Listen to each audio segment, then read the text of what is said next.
Kabel USB paling pelik. Korang tengok lah sendiri, berkaki-kaki bagai.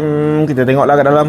Mak ai kau tengok, tak ke sebemban jadinya. Kita buka jap. Yang hujung satu ni normal lah, USB-C biasa je. Dia buat panjang-panjang macam ni supaya kau boleh buka dekat sini. Aku dekatkan sikit lagi. Kita pusing belakang, atas ni boleh kopek je buka.